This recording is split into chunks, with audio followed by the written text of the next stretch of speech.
6th standard Tamil revise பண்ணியாச்சு. 7th standard தமிழும் revise பண்ணியாச்சு. வீடியோவும் அப்லோட் பண்ணியாச்சு. செக் பண்ணாதவங்க செக் பண்ணிக்கோங்க. இது வந்து 8th ஸ்டாண்டர்ட் தமிழ் நம்ம இப்போ ஸ்டார்ட் பண்ணியிருக்கோம். 8th ஸ்டாண்டர்ட் தமிழை வந்து இப்போ ரிவைஸ் பண்ணிடலாம் கம்ப்ளீட்டாக. தமிழ் மொழி வாழ்த்து ஃபஸ்ட் யூனிட் வந்து தமிழ் மொழி வாழ்த்து. பாரதியார் ஆக்சுவலி வந்து இந்த பாட்டை ஃபஸ்ட்டு பார்த்துருவோம். வாழ்க நிரந்தரம் வாழ்க தமிழ்மொழி வாழிய வாழியவே. நிரந்தரம் அப்படின்னு வந்துட்டாலே பாரதி எத்தனை புலவர் வந்தாலும் பாரதி தான் நிரந்தரம். ஸோ வாழ்க நிரந்தரம் வாழ்க தமிழ்மொழி வாழிய வாழியவே அப்படின்னு வந்துட்டாலே அது வந்து பாரதியார் அப்படிங்க வச்சுக்கணும். பாரதியார் இந்தியா விஜயா இந்த இதழ்கள்லாம் வந்து நடத்தியிருக்காரு. இந்தியா விஜயா நடத்தியிருக்காரு. அடுத்து வைப்பு அப்படின்னா நிலப்பகுதி. சூழ்களி சூழ்ந்துள்ள அறியாமை இருள். அடுத்து சந்திரிகையின் கதை. பாரதியார் எழுதினது வந்து சந்திரிகையின் கதை. தராசு அப்படின்ற உரைநடை நூல்கள். அது போக வசன கவிதை எழுதியிருக்காரு. சீட்டு கவி இதெல்லாம் வந்து இவர் எழுதியிருக்காரு. திரும்ப பார்த்துலாமா. வாழ்க நிரந்தரம் வாழ்க தமிழ்மொழி வாழிய வாழியவே அப்படின்னா வைப்புனா நிலப்பகுதி. சூழ்களினா சூழ்ந்துள்ள அறியாமை இருள். அடுத்து சந்திரிகையின் கதை. தராசு உரைநடை நூல்கள். வசன கவிதை சீட்டு கவி. ஓகேவா. அடுத்து பாரதி வந்து சிந்துக்கு தந்தை செந்தமிழ் தேனி புதிய அறம்பாட வந்து அறிஞன் மரம்பாட வந்து மரவன் இப்படிலாம் பாராட்டினது பாரதிதாசன். செந்தமிழே செங்கரும்பே செந்தமிழர் சீலை முத்தமிழ் மூத்தவளே மூவேந்தர் அன்பே. கரும்புன்னு வந்துருச்சுன்னா ஒரு அரங்கம் ஃபுல்லாக அப்படி கரும்பாக அடுக்கி வச்சுருப்பாங்க. ஸோ அரங்கன் அரங்கன் அப்படிங்க வச்சுக்கணும். இதில் தான் வந்து உயிர்நீ மெய்நீ அப்படின்னு வரும். செந்தமிழே செங்கரும்பே உயிர்நீ மெய்நீ அப்படின்னு சொல்லிட்டு வரும். கரும்புனாலே அரங்கன். ஓகேவா. அடுத்து தமிழ் மொழி மரபு. தமிழ் மொழியோட மரபு வந்து தொல்காப்பியத்தில் வந்து பொருள் அதிகாரத்தில் வந்து மரபியல் அப்படின்னு சொல்லிட்டு தனியாகவே இருக்குது. மொழிக்குரிய ஒழுங்குமுறை தான் மரபு. மொழிக்குரிய ஒழுங்குமுறை தான் மரபு. இதுதான் ரூலு அப்படின்னு சொல்லிட்டு இருக்கோம்ல, அதுதான் மரபு. நிலம் தீ நீர் வழி விசும்போடு ஐந்தும் ஈறுதிணை ஐந்து அப்படின்னு சொல்லிட்டு இது எல்லாமே தொல்காப்பியத்தில். நிலம் தீ நீர் வழி விசும்போடு ஐந்தும் இருதிணை ஐந்து பால் அப்படின்னு சொல்லிட்டு இப்படிலாம் இருக்கணும். இது ஐம்பூதங்கள் எப்படி இருக்கோ அதே மாதிரி இருதிணை ஐந்து பால் அப்படின்னு இருக்கணும். இதெல்லாம் சொன்னது தொல்காப்பியம். மரபுன்னு வந்துட்டாலே தொல்காப்பியம் தான். மரபு நிலை திரிதல் செய்யுளுக்கு இல்லை. மரபு வழிபட்ட சொல்லின் ஆசை வந்து தொல்காப்பியம். மரபு நிலை திரியின் பிரிது பிரிதாகும் தொல்காப்பியம். விசும்புனா வானம். மயக்கம்னா கலவை. வளாமை அப்படின்னா தவறாமை. மரபுனா வழக்கம். செய்யுள்னா பாட்டு. தலால்னா தழுவுதல். தலால்னா தழுவுதல் பயன்படுத்துதல். தொல்காப்பியம் வந்து எழுத்து சொல் பொருள் அப்படின்னு 3 அதிகாரம் இருக்குது. 9 3 இயல்னு 9 இயல் இருக்குது. ஓகேவா. ஸோ திரும்ப பார்த்தலாமா. நிலம் நீர் வழி விசும்பு 5 இருதிணை 5 பால் சொன்னால் தொல்காப்பியம். மரபு நிலைன்னு வந்துட்டாலே தொல்காப்பியம். விசும்புனா வானம். மயக்கம்னா கலவை. ஏதாவது கலந்து கொடுத்தா தான் மயக்கம் வரும். அடுத்து வளாமை அப்படின்னா தவறாமை. அதிலேருந்து வளாமை தவறாமை மரபு வழக்கம் செய்யுள் பாட்டு தலால் தழுவுதல் சார்ந்து இருத்தல் பயன்படுத்துதல். தொல்காப்பியம் எழுத்து சொல் பொருள் 3 அதிகாரம் 9 இயல் 3 அதிகாரம். அதான் ஃபஸ்ட்டு ஸ்டார்ட் பண்ணால் எப்போவுமே 3 லெட்டரில் ஸ்டார்ட் பண்ணுவாங்க. தொல்காப்பியம் தான் ஃபஸ்ட்டு இலக்கணம் இல்லையா. ஸோ 3 அதிகாரம் 9 இயல். ஓகேவா. ஒவ்வொன்றுக்கும் இளமை பெயர் ஒளிமரபு இதெல்லாம் முக்கியம். இளமை பெயர் என்னென்ன அப்படின்னா புலிக்கு பரல். புலிக்கு பரல். சிங்கமுக்கு வந்து சிங்கக்குட்டிம்பாங்கள்ல. ஸோ குருளை கூழ ஆரம்பிக்கிற பேர் குட்டி. இது வந்து புலி பரண்டு வைக்கிறோம். ஸோ புலினா பரல். சிங்கம்னா குருளை. யானைனா கன்று. பசு கன்று. யானை பசு ரெண்டுக்கும் ஒன்று தான். ஆடுனா ஆட்டுக்குட்டி. ஓகேவா. அடுத்து ஒளிமரபு என்ன. புலி உருமும் சிங்கம் முழங்கும் யானை பிளிரும் பசு கதரும் ஆடு கத்தும். ஓகேவா. அடுத்து புறா வந்து குணுகும். புறா குணுவும் குருவி கீச்சிடும் கோழி குக்கரிக்கும் சேவல் கூவும் வண்டு முரலும் கூகை குளரும் காற்று வந்து கால் அப்படின்னு ஒரு சவுண்ட் சொல்கிறாங்க. அடுத்து தமிழ் வரி வடிவ வளர்ச்சி. குறை வந்து ஃபஸ்ட்டு வந்து குறியீடுகளாக இருந்திருக்கு. ஃபஸ்ட்டு குறியீடுகளாக இருந்திருக்கு. அடுத்து வரி வடிவம் பெற்றிருக்கு. அடுத்து ஃபஸ்ட்டு வந்து குறியீடுகளாக இருந்து வரி வடிவம் பெற்று அடுத்து ஓவிய எழுத்துக்களாக மாறி இருக்குது. ஓவிய திரிபுகள் தான் ஒளி எழுத்து நிலைகள். ஒரு ஓவியம் வரைஞ்சி வச்சுட்டாங்க. அதோட திரிப்பு தான் வந்து ஒவ்வொன்றுக்கும் இந்த லெட்டருக்குனா இந்த ஒளி, இந்த லெட்டருக்குனா இந்த ஒளி, ஒரு லெட்டருக்கு ஒரு சவுண்டு அப்படின்ற மாதிரி ஒளி எழுத்து நிலையாக மாறி இருக்குது. எங்கேருந்து ஓவியத்துலேருந்து. அடுத்து கல்வெட்டில் ச அப்படின்ற வட எழுத்தும் வந்து அந்த காலத்தில் யூஸ் பண்ணியிருக்காங்க தமிழில். மெய்யெழுத்தை குறிக்கிறதுக்கு புள்ளியே யூஸ் பண்ணலாம் அந்த காலத்தில். அப்புறம் எகர உகர குறில் நெடில் வேறுபாடே இல்லாமல் எகர உகரக்கெல்லாம் குறில் நெடில் வேறுபாடே இல்லை. எல்லாத்துக்கும் ஒரே மாதிரி தான் யூஸ் பண்ணியிருக்காங்க. கல்வெட்டுகள் 3ஆம் நூற்றாண்டில் இருந்து நமக்கு வந்து கிடச்சிருக்கு. கல்வெட்டுகள் வெட்டி பார்க்கும்போது 3ஆம் நூற்றாண்டிலேருந்து கிடச்சிருக்கு. அடுத்து செப்பேடுகள் 7வது நூற்றாண்டிலேருந்து கிடச்சிருக்கு. ஓகேவா, செப்பேடு இந்த ஸ்கொயர் ஷேப்பில் ரெக்டாங்கிள் மாதிரி இருக்கும்ல, ஸோ 7 அப்படிங்க வச்சுக்கோங்க. 7ஆம் நூற்றாண்டுலேருந்து செப்பேடுகள், 3ஆம் நூற்றாண்டுலேருந்து கல்வெட்டுகள்.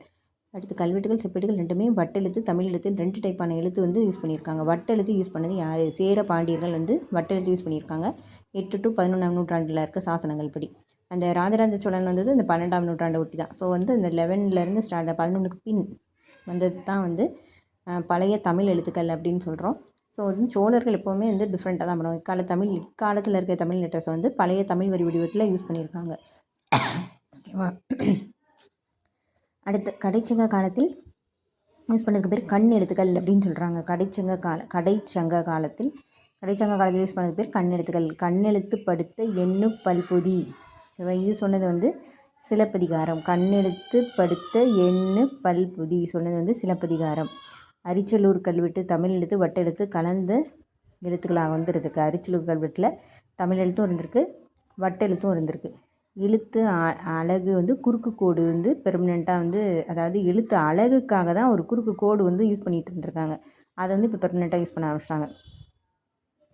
எகர ஒரு குறில் அப்புறம் மேல் புள்ளி தொல்காப்பியத்தில் இருந்து தான் வந்து, அதாவது மேல் புள்ளிட்டோம்னா அது வந்து குறில்னும், மேல் புள்ளிட்டோம்னா அது வந்து நெடில் அப்படின்னு ஸ்டார்ட் பண்ணது வந்து தொல்காப்பியத்துலேருந்து ஸ்டார்ட் ஆகிருக்கு.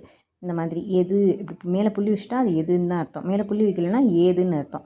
அடுத்து ஒரு புள்ளி வச்சா கா, அடுத்து ஒரு புள்ளி வச்சா தா, முன்னாடி புள்ளி வச்சுருந்தா கை, ரெண்டாவது புள்ளி வச்சுருந்தா கவ், தவ், பாக்கு நடுவில் புள்ளி வச்சுருந்தா அது மா. ஸோ குற்றியலுகர லிகிரத்துக்கும் குற்றியலுகரம் லிகிரம் இதுவும் கொஞ்சம் குறைந்ததுன்னு ஒழிக்கும், அதனால் அதுக்கும் மேலே ஒரு புள்ளி வச்சு அமைக்கிறது. அடுத்து தமிழ் எழுத்து பெரிய சீர்திருத்தம் கொண்டு வந்தவர் வந்து வீரமாமுனிவர். ஓகேவா. ஏ ஓ இப்படிலாம் சொல்லாதீங்க, தனித்தனியாக யூஸ் பண்ணுவோம், ஏக்கு தனித்தனியாக யூஸ் பண்ண கொண்டு வந்தவரே வீரமாமுனிவர். பெரியார் வந்து அச்சு பிரிண்ட் பண்ணும்போது சில டிஃபிகல்ட்டிஸ் இருக்குது அப்படின்ட்டு சொல்லிட்டு இந்த இதெல்லாம் மாற்றினது வந்து பெரியார்.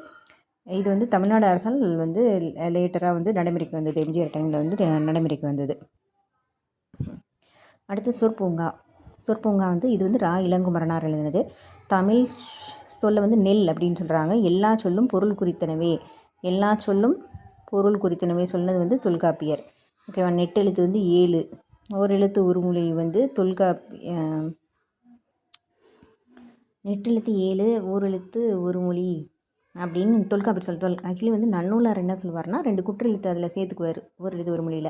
பட் தொல்காப்பியர் வந்து எல்லாமே வந்து நெடில் எழுத்து மட்டும்தான் சொல்லுவார். குற்றெழுத்து 5 மொழி நிறைவு இலவே அப்படின்னு சொன்னது யாருன்னா தொல்காப்பியர். ஏன்னா அவர் வந்து ஒரு எழுத்து ஒரு மொழி வந்து 7 நெட்டெழுத்தை வச்சு மட்டும்தான் வரும் அப்படின்னு சொல்லியிருக்காரு. ஓகேவா. நன்னூலார் சொன்னது 42, அதில் வந்து 2 குறில் இருக்குது. 2 குறில் எது அப்படின்னா நோ தூ. ஓகேவா. நோ தூ வந்துட்டு 2 குறில் வந்து அவர் சேர்த்துருப்பார். ஓரெழுத்து உயிர்மொழியில் வந்து என்னென்ன எழுத்துலாம் வருது அப்படின்னு சொல்லிட்டு, உயிரெழுத்தில் வந்து ஆ. ஓகேவா. நெடில் எழுத்து எது இருக்குது உயிரெழுத்தில்? ஆ இ உ ஏ ஐ ஓ. அவு மட்டும் வராது. அவு வந்து எப்போவுமே தனியாக வராது. கரெக்டாக. அவு மட்டும் வராது. ஐனா அந்த தலைவன் அப்படின்னு வரல. நம்ம அல்லது ஓரெழுத்து உள்மொழியை மட்டும் தெளிவாக படிச்சுக்கணும்னா நமக்கு எல்லாமே ஞாபகம் வந்துடும். எது இருக்குது எது இல்லைன்றதை நம்ம அப்படியே சொல்லிடலாம்.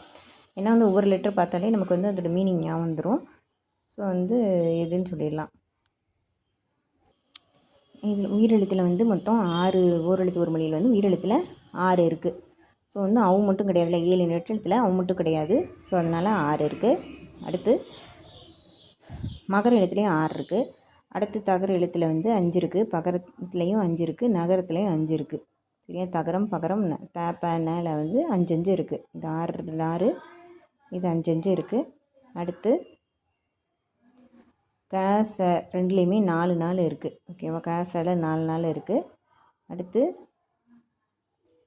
ஸோ எரல வரல குரூப்பில் வந்து ஏழை வந்து ஒன்று தான் இருக்குது. யா நீட்டில் இளவி பேருன்னு சொல்லுவாங்களா அது. யா இது வந்து ஆக்சுவலி வந்து அகலத்தை குறிப்புன்னு வருவாங்க, அகலம். ஸோ இது வந்து ஒரு மெஷர்மெண்ட் இது. ஓகேவா. அடுத்து வகரம் வந்து வேலையும் 4 இருக்கும், சேலையும் 4 இருக்கும், காலையும் 4 இருக்கும். அடுத்து குறில் நோ தூ இருக்கும். உங்களுக்கு டவுட்டாக இருந்துச்சுன்னா இப்போ இந்த ககரம் எத்தனை இருக்கும் அப்படின்னு கேட்டாங்க, ஆன்சர் தெரியல அப்படின்னா வந்து டக்குன்னு வந்து எல்லா லெட்டரும் எழுதிடுங்க. எதெல்லாம் வந்து இருக்குது அப்படின்னு டிக் பண்ணிட்டோம்னா நமக்கு வந்து ஆன்சர் தெரிஞ்சிடும்.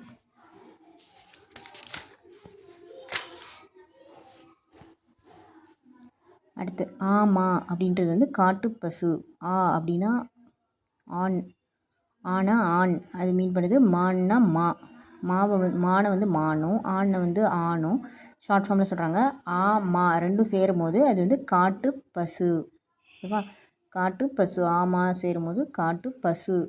இது வந்து மான்னு தான் இருக்குது, ஆனால் ஆமான்னு வரும்போது அது காட்டு பசுவை குறிக்குது. ஏன்னா ஆவே பசுவை குறிக்கும். அடுத்து முள்ளம்பன்றின்னு பழம்பன்றி எய்மன்றி அப்படின்னு சொன்னாங்க. முள்ளம்பன்றின்னு பழம்பன்றி வந்து எய்மன்றி அப்படின்னு சொல்கிறாங்க. செந்தமிழ் அந்தணர் வந்து இளங்குமரனார். சரி, இவர் வந்து இலக்கண வரலாறு, தமிழிசை இயக்கம், தனித்தமிழ் இயக்கம், தேவநேயம் நூல் தொகுத்தவர் எல்லாமே இவர் தான்.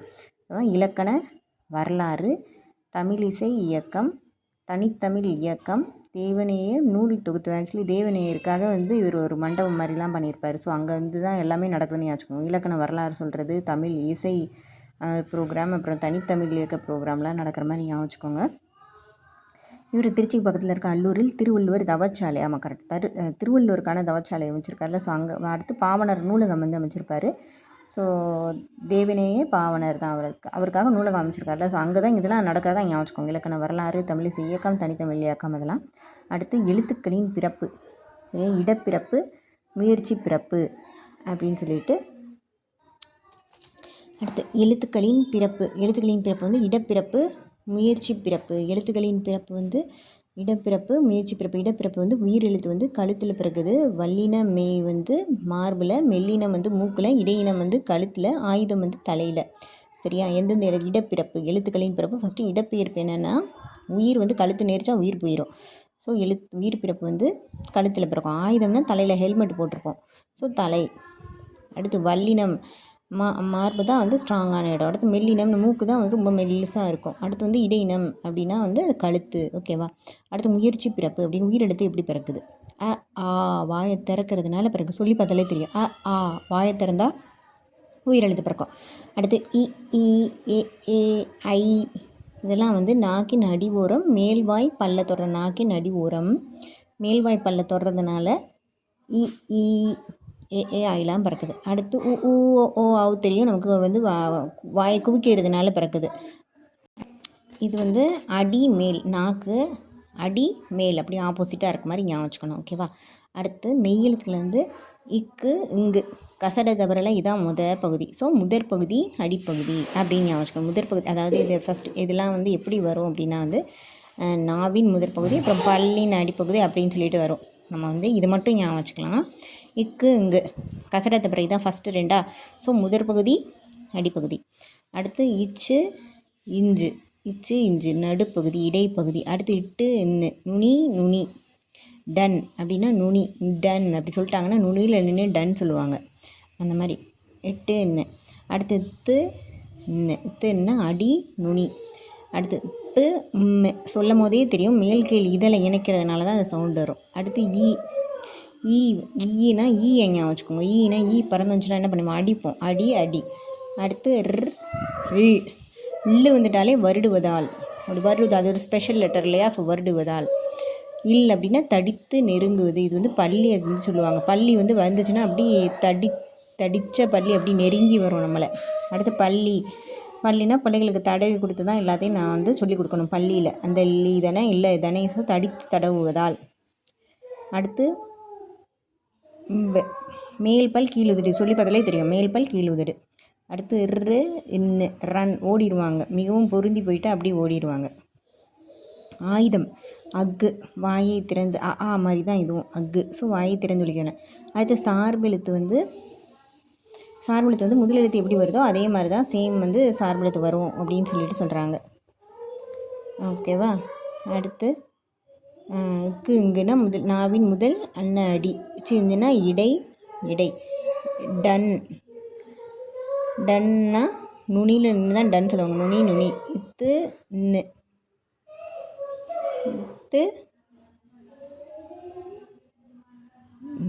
இது வந்து பல்லின் அடி வந்து நாக்கின் நுனி தொடுறதுனால வரும். நம்ம சொல்லி பார்த்தாலே தெரியும், அடி நுனி. ஓகேவா?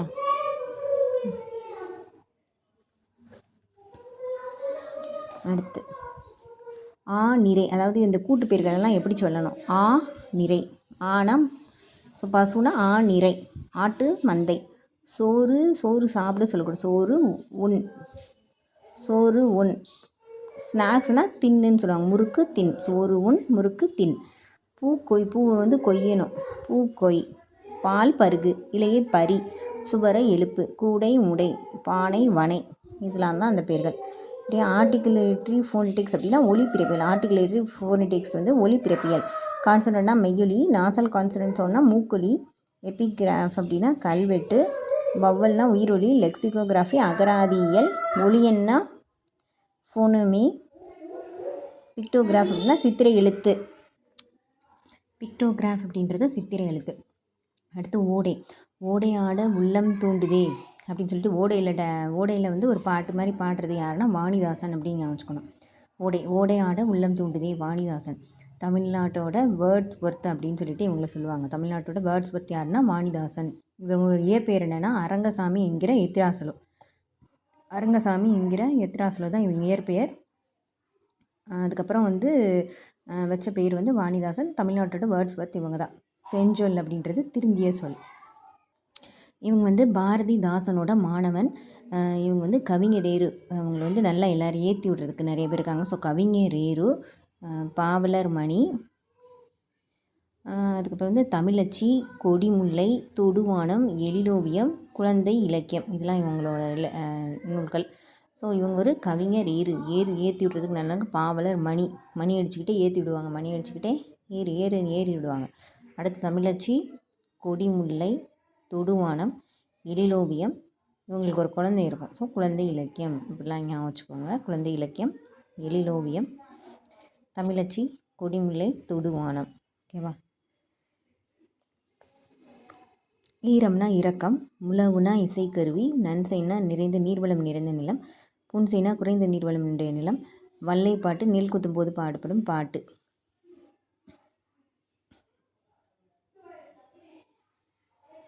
அடுத்து கோணக்காத்து பாட்டு. கோணக்காத்து பாட்டுன்னா அப்படின்னு காத்து நொண்டி சிந்திலிருந்து எடுத்தது தான் வந்து கோணக்காத்து பாட்டு. ஸோ இது பாடுறது வெங்கம்பூர்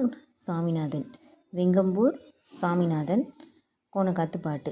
உருமங்கட்டிய முகிலார் கோணக்காத்து சிங்காரமை தென்னம்பிள்ளையெல்லாம் விழுந்துருச்சு அப்படின்னு சொல்லிட்டு எல்லாம் சொல்லுவாங்க. விண்ணம்னா சேதம். விண்ணம் சேதம். வாகுனா சரியாக. காலன்னா யமன். கிடிக்கலங்கினா மிக வருந்தி. சம்பரமுடன் முறையாக. சம்பிரதாயம் அப்படின்னு பாருங்க. சம்பரமுடன்னா முறையாக. சேகரம்னா கூட்டம். அடுத்து காங்கேய நாடு அப்படின்னா கொங்குமண்டல நாடுகளில் ஒன்று. மெத்தனா மிகவும். மெத்த அப்படின்னா மிகவும். தீரங்களை பேச்சு மொழியில் வந்து பாடுறது வந்து கும்மி பாடல், பஞ்ச கும்மிகள் அப்படின்னு சொல்லுவாங்க. புலவர் ராசு தொகுத்தது தான் பஞ்ச கும்மிகள். தான் பஞ்ச கும்மிகள். ஓகேவா? அடுத்து தமிழக பழங்குடியினர் பற்றி வந்து நிலம் பொது அப்படின்னு ஒன்று. இது வந்து பக்த வச்சல பாரதி வந்து எழுதியிருக்காரு. இது வந்து யூஎஸோட பிரசிடெண்ட் வந்து ஒரு நிலத்தை வந்து கேட்டிருப்பார். அந்த பழைய காலத்து ஆளுங்களை வாழ்கிற நிலத்தை அதுக்கு பதிலாக ஏதாவது கொடுத்துட்றேன் அப்படின்னு சொல்லிட்டு கேட்குறப்போ அவருக்கு வந்து அது வந்து எங்கள் அம்மா அப்பா மாதிரி அதை எப்படி கொடுக்க முடியும் அப்படின்னு சொல்லிட்டு எழுதுகிற கதை தான் வந்து ஓகேவா இது. யூஎஸில் பூஜை சவுண்டில் ஸ்குவாமிஷ் பழங்குடியோட ஹெட் வந்து சியாட்டன் இருக்கார். அவர் தான் லெட்டர் எழுதுகிறாரு பிரசிடெண்ட்டுக்கு. இது வந்து எங்கள் அம்மா அப்பா மாதிரி இது வந்து கொடுக்க முடியாதுன்னு சொல்லிட்டு எழுதுறாரு. ஸோ இது வந்து கம்பேர் பண்ணி நிறையா சொல்லுவாங்க. என்னென்னா மலர்னா சிஸ்டர் மாதிரி, மான், குதிரை, கழுகு இதெல்லாம் வந்து பிரதர் மாதிரி, ஆறு வந்து எனக்கு உடன் பிறந்தவர்கள், குருதி மாதிரி, பூமி வந்து தாய் மாதிரி, வானம் வந்து எனக்கு தந்தை அப்படின்னு சொல்லிட்டு ஒரு லெட்டர் எழுதியிருப்பார். அடுத்து வெட்டுக்கிளியும் சருகுமானம். வெட்டுக்கிளியும் சருகுமானம். இது வந்து காடர் கதையை வந்து தொகுத்தவர் மனிஷ் சாண்டி, மாதுரி ரமேஷ். யானையோடு பேசுதல். இது வந்து எப்படின்னா வெட்டுக்கிளியும் சருகுமானம். இதுவும் வந்து ஒரு கதை. சரியா? இது வந்து யானையோடு பேசுதல் அப்படின்றதுலேருந்து வெட்டுக்கிளியும் சருகுமானம் இதை எடுத்து நமக்கு கொடுத்துருக்காங்க. ஸோ காடர்கள் பற்றின கதை தான் இது.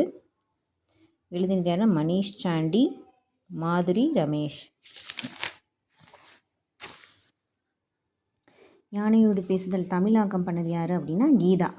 யானையோடு பேசுதல் வந்து தமிழாக்கம் பண்ணது வந்து கீதா. அடுத்து பரம்பிக்குளம், ஆனைமிடுலெல்லாம் வந்து காடர்கள் இருந்திருக்காங்க. வாயாடி வெட்டுக்கிளி வந்து க்ரீன் கலரில் இருக்குது. அதில் வந்து கூரன் அப்படின்றது வந்து பெண் சருகுமான். பித்தக்கண்ணு அப்படின்றது வந்து சிறுத்தை. ஸோ சிறுத்தைகிட்டேருந்து இந்த சருகுமான் வந்து ஓடி வந்து ஒளிஞ்சுக்கும். வெட்டுக்கிளி வந்து பேசிகிட்டே இருக்கும். கடைசியில் ஆனால் வந்து யாருக்கும் எதுவும் ஆகாது. இவங்க பேசுகிற மொழி வந்து ஆள் அளப்பு அப்படின்னு சொல்கிறாங்க. வாழ்க்கை குறிப்புகள் எதுவுமே இவர்களிடத்தில் வந்து இல்லை. ஓகேவா. அடுத்து வந்து வினைமுற்று. வினைமுற்று 2 வகை. தெரிநிலை வினைமுற்று, குறிப்பு வினைமுற்று. வினைமுற்று, தெரிநிலை வினைமுற்று, குறிப்பு வினைமுற்று. தெரிநிலை வினைமுற்று அப்படின்னா செய்பவர், கருவி, நிலம், செயல், காலம், செய்பொருள். ஸோ இது எல்லாமே வந்து தெரிகிற மாதிரி வந்துச்சுன்னா தெரிநிலை வினைமுற்று. குறிப்பு வினைமுற்றுனா பொருள், இடம், காலம், சினை, குணத்து எதுவுமே இருக்காது. அடிப்படை காலம் காட்டாமல் வந்து வரும். ஓகேவா. குறிப்பாளர் பொன்னன். இது வந்து தெரிநிலை வினைமுற்றுக்கு எக்ஸாம்பிள் மாணவி கட்டுரை எழுதினாள். குறிப்பு வினைமுற்றுக்கு எக்ஸாம்பிள் பொன்னன், எழுத்தன், கண்ணன். அவ்வளோதான். அது போக ஏவல் வினைமுற்று அடிஷ்னலாக ஏவல் வினைமுற்று, வியங்கோல் வினைமுற்று இருக்குது. ஏவல் வினைமுற்றுனா நமக்கே தெரியும், எழுது, எழுதுமின், இதெல்லாம் ஏவல் வினைமுற்று. வியங்கோல் வினைமுற்றுனா ஒழிக, வாரல், வாழ்க, வாலியர், இதெல்லாம் வியங்கோல் வினைமுற்று. விதித்தல் பொருளில் வரும் வியங்கோல் வினைமுற்று தன்மை இடத்தில் வராது. ஓகேவா. இப்போ விதித்தல் பொருள்னா இந்த ஏவுறாங்க. ஸோ இது தன்மையெலாம் கிடையாது. எழுது, நீ எழுது, நீங்கள் எழுதுங்க அப்படின்ற மாதிரி. ஸோ தன்மை இடத்துல வராது. அடுத்து இயல், அல், இதெல்லாம் வந்து இப்போ யூஸ் பண்ணுறதில்ல. செய்யுளில் மட்டும்தான் நம்ம வந்து இயல், அல் இதெல்லாம் யூஸ் பண்ணிகிட்ருக்கோம். இது வந்து புக் பேக்கில் இருக்குது. ஈரநில நாள் அப்படின்னா வந்து February 2. ஈரநில நாள் February 2. ஓசோன் டே September 16. 6 ஞாபகம் வச்சுக்கணும், September 16. இயற்கை நாள் இயற்கை நாள். ஸோ இது எப்படி ஞாபகம் October 2க்கு அப்புறம் இந்த காந்திலாம் வந்து இயற்கையோடு வாழணும்னு நினைப்பார். இயற்கை எளிமை குலத்தில் நினைச்சு இருக்காரு. ஸோ October 3 அப்படின்னு ஞாபகம் வச்சுக்கணும். அடுத்து வனவிலங்கு நாள். சரியா. வனவிலங்கு நாள் வந்துட்டு